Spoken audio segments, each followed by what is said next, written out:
আজ সোমবার, এখন বাজে সন্ধ্যা ৬টা। যাচ্ছি একটু বাজারের উদ্দেশ্যে। নমস্কার, আশা করি সবাই ভালো আছেন, আমরাও ভালো আছি। আমি উষা, ভিনদেশে বাঙালির নতুন একটা এপিসোডে সবাইকে স্বাগত জানাই। যাচ্ছে একটু মাটন আনতে। এখানে খুব একটা মাটন পাওয়া যায় না, যদিও পাওয়া যায় ল্যাম্ব। তাই এখান থেকে আমরা কখনো এনে খাইনি। শুনেছি এখানে একটা দোকানে পাওয়া যায়, তাই তমালকে তাড়াতাড়ি অফিস থেকে আসতে বলেছি। সেই দোকানটিতে একবার দেখতে যাব। এই আমরা চলে এসেছি প্রায়। ওই যে দেখতে পাচ্ছেন যে দোকানটা, ওটাই সেই দোকানটি। এবার চলুন যাই, দোকানের মধ্যে যাওয়া যাক, যেয়ে দেখি কি পাই। আর এই দেখছেন, এটাই হলো সেই ল্যাম্প। এ বড় একটা লেগ রেখে দিয়েছে। এখন ইনারা বললেন যে এই যে একটা লেগের যা ওজন হবে, এটা আমাকে পুরোটা ধরেই নিতে হবে। তারপরে আমি বললাম ঠিক আছে, একটা লেগ একটু ওয়েট করুন তো কত হয়। সেটা ওয়েট করে তো আমার মাথায় হাত, 2.5 কিলো ওয়েট হয়েছে। কিন্তু এই 2.5 কিলো মাংস নিয়ে আমি কি করব এতটা দিয়ে? তার জন্য আর নেওয়া হলো না। জানেন তো, আমি এসছিলাম 1 কিলো মতো মাংস নিতে, তাই ইনারা তো 1 কিলো দেবেন না। এখন আমার আর মাংসটা নেওয়া হলো না, খালি হাতেই বাড়ি ফিরছি। তমাল আমাকে বলল যে ওর এক কলিগ আসে জেরুজালেম থেকে, ওখানে নাকি 1 কিলো করে মাংস দেয়। আমি তখন বললাম তুমি তাকে বলে দাও আমাকে কালকে যেন 1 কিলো মাংস এনে দেয়। ও বলল ঠিক আছে। ও সেটাই তো আপনাদের বলা হলো না, যে আমার মাটন কেন এত প্রয়োজন। কাল হচ্ছে একটা বিশেষ দিন, সেটা হচ্ছে প্রিয় মানুষের জন্মদিন। কাল ভেবেছি ওর পছন্দের কিছু রান্না বান্না করে কালকের দিনটা একটু স্পেশাল করে তুলব। এই বাড়িতে পৌঁছে গেছি। পৌঁছে গিয়ে ভাবছি আগে মিষ্টিটা করে নেব, কারণ কালকে আর মিষ্টি করার টাইম হবে না।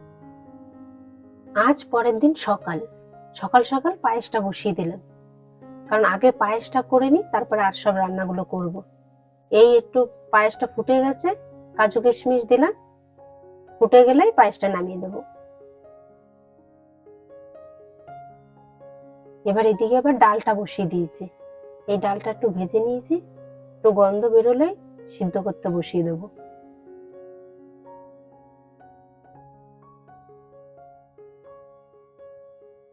আর ওদিকে ডালটা বসিয়ে ভাবলাম এদিকে সবজিপাতিগুলো সব কেটে নিই। এক এক করে কেটে গুছিয়ে নিলেই রান্না বাড়ি হাফ হয়ে যাবে। আর এইটা দেখছেন, এটা বিরাট বড় একটা টমেটো। ভাবছি এই একটা টমেটো দিয়ে চাটনি করব। ছবিতে কতটা বোঝা যাচ্ছে বুঝতে পারছি না। এই একটা টমেটো দিয়ে মনে হয় চাটনি করলে আমার চাটনি হয়ে যাবে। এবার টমেটো কাটা হয়ে গেছে, এবার এদিকে পেঁয়াজগুলো কেটে নিই, কারণ পেঁয়াজ তো সব রান্নাপাতিতেই লাগবে, অনেকগুলো পেঁয়াজ লাগবে। পেঁয়াজটা একটু বেশি করে কেটে নিতে হবে। আর এদিকে এবার বড় বড় করে একটু মাংসের জন্য আলুও কেটে নেব, কারণ আলু আর কিছুতে আমার লাগবে না। আর এদিকে মাছের মাথাগুলো আমি ছাড়িয়ে নিই, কারণ ওদিকে ডালটা সিদ্ধ বসিয়ে দিয়েছি। ডালটা হয়ে গেলে মাছের মুড়োটা ভেজে ডালটা ফোড়ন দেবো। এই দেখুন, এখানে এখানে এরকম করে মাছের মুড়োগুলো পাওয়া যায়। এরকম এক একটা ট্রেতে 4টে করে থাকে, কোনোটায় 3টেও থাকে, 2টোও থাকে। আর এই কথা বলতে বলতে এদিকে দেখুন আমার ডালটাও সিদ্ধ হয়ে গেছে। এবার মাছের মুড়োটা ভেজে এটাকে ফোড়ন দেবো। আর এই দেখুন, সময়ের অভাব, তার জন্য কি করেছি, মাছ একদিকে আর মাছের মাথাগুলো একদিকে একই সঙ্গে ভাজতে বসে দিয়েছি। তাহলে কি ভাজা হয়ে যাবে, মাছটাও ভাজা হয়ে যাবে, মুড়োটাও ভাজা হয়ে যাবে। এবার মুড়োটা নিয়ে আমি ডালটা ফোড়ন দিয়ে দেবো। এই ডালের মশলাটা কষিয়ে নিচ্ছি। একটু ফোড়ন দিয়েছি গরম মশলা, একটু পেঁয়াজ দিয়েছি, টমেটো আর একটু আদা রসুন বাটা, আর মুড়োটা দিয়ে এই কষাচ্ছি। কষিয়ে এবার ডালটা ঢেলে দিয়েছি, ফুটে গেছে। এবার একটু গরম মশলা দিলাম, একটু ঘি দিলাম, আর লাস্টে একটু ধনেপাতা দিয়ে নামিয়ে দেবো। আর এই 5 রকম ভাজাটাও বসিয়ে দিয়েছি, একসঙ্গেই বসিয়ে দিয়েছি, তার কারণ তাহলে একটু সময় বাঁচবে। একটু কুমড়ো দিয়েছি, আর দেখুন লাল আলু আর এই কুমড়ো একই রকম হয়ে গেছে, ভাজা হয়ে গেছে। এবার এদিকে বসিয়েছি মাছের কারিটা। এই পেঁয়াজ ভাজা হয়ে গেছে, একটু জিরে গুঁড়ো, একটু ধনে গুঁড়ো, একটু লঙ্কা গুঁড়ো দিলাম। এবার দেবো একটু টমেটো। এই টমেটো দিয়ে একটু নাড়াচাড়া করে ভাজা ভাজা হয়ে গেলে জল ঢেলে দেবো।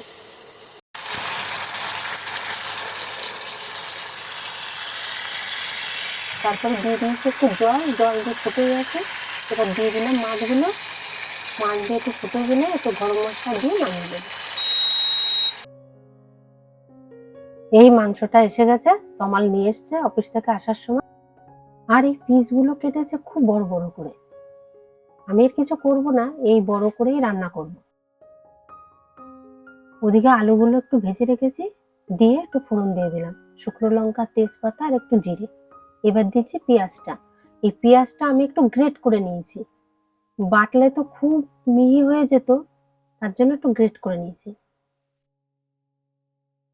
এই পেঁয়াজগুলো ভাজা ভাজা হয়ে গেলে তারপরে দিলাম একটু আদা রসুন বাটা, তারপরে দিয়েছি টমেটোগুলো।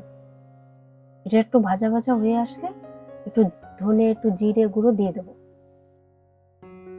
এবার দিয়ে দেবো মাংসগুলো ওদিকে একটু নুন হলুদ দিয়ে আমি মেখে রেখেছিলাম আগের থেকে।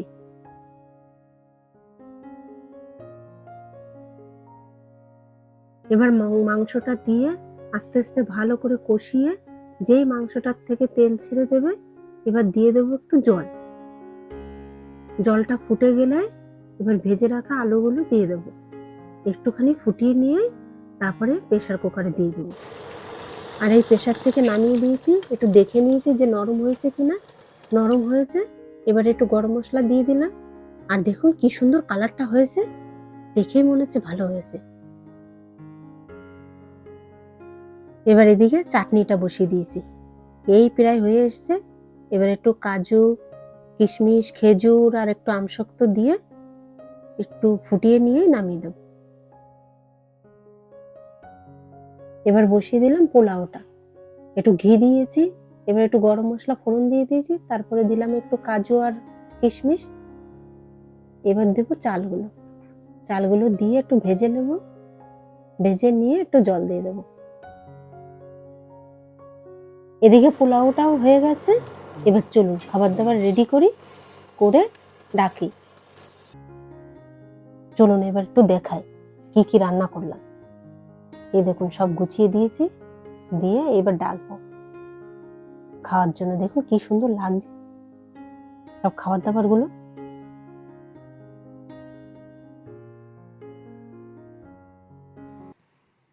শোনাই, হ্যাঁ পাপাকে ডেকে আনো, খাবার দিয়ে দিয়েছি। যাও।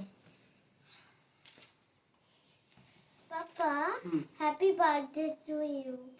বাবা, মামা তোমার জন্য খাবার রেডি করে দিয়েছে, খেতে চলো।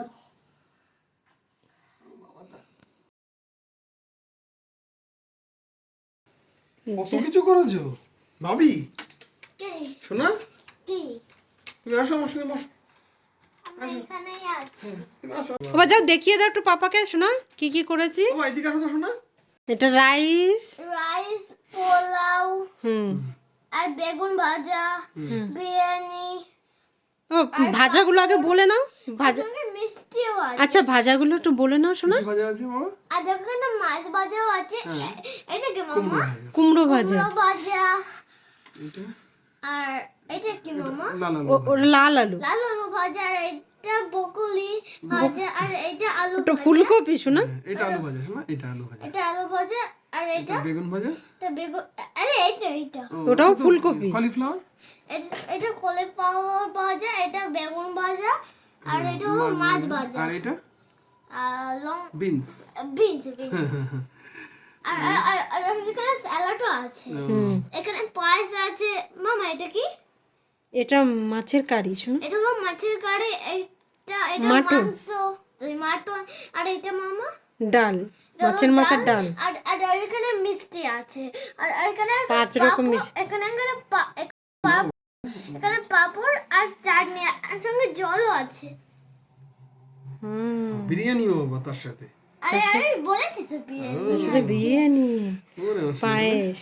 ও আমার সঙ্গে আসো, আমি তো একা এত কিছু খেতে পারবো না শোনো। ঠিক আছে তুমি শুরু করো, আজকে তোমার দিন। খাবার দেখে তোমার কেমন লাগছে সেটা বলো। কোনটা দিয়ে শুরু করবো সেটা বুঝতে পারছি না। তোমার ইচ্ছা, আমি তো যাচ্ছি। বেবি যদি আমাকে হেল্প করে। তাহলে বলে দিচ্ছি। আগে কেমন লাগছে সেটা বলো। Awesome, outstanding. এখানে এসে তোমার মানে প্রথমবার অন্য দেশে গিয়ে জন্মদিন পালন, তোমাদেরকে মধ্যে কোনোটা সেই ফিলিংসটা বলো। মানে সবই হয়েছে, কিন্তু আজকের দিনটা একটাই ব্যাপার যেটা আমি অফিসেও বলেছি, যে এই দিনটা বাবা মার কাছে যাই আমি অ্যাটলিস্ট।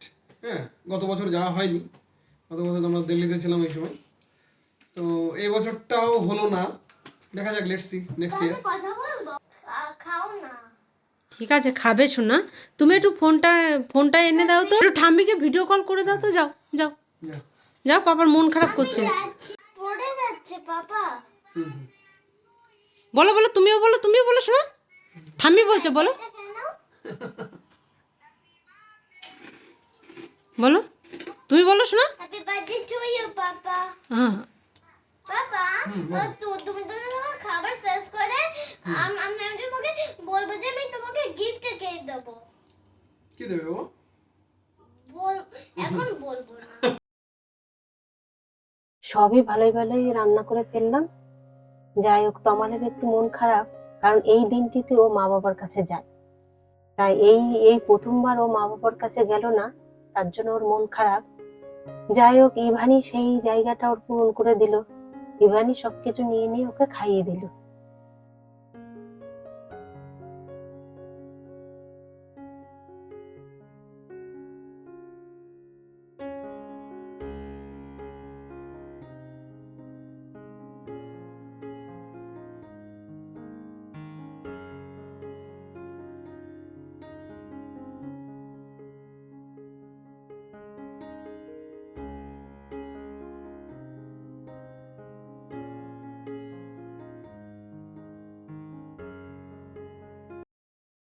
সবকিছু একটু একটু নিয়ে খাও আগে।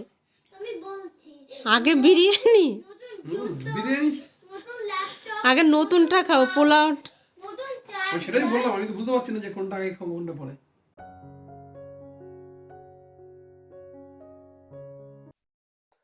আর ভেবেছিলাম আমি যে অফিসে হয়তো কেউ জানে না যে আজকে তমালের বার্থডে। যাই হোক, অফিসে গিয়ে ওর ছোট্ট একটা সেলিব্রেশন হলো, সেটাই আপনাদের সঙ্গে একটু শেয়ার করি, চলুন। It is like thanks everyone for coming and joining this occasion.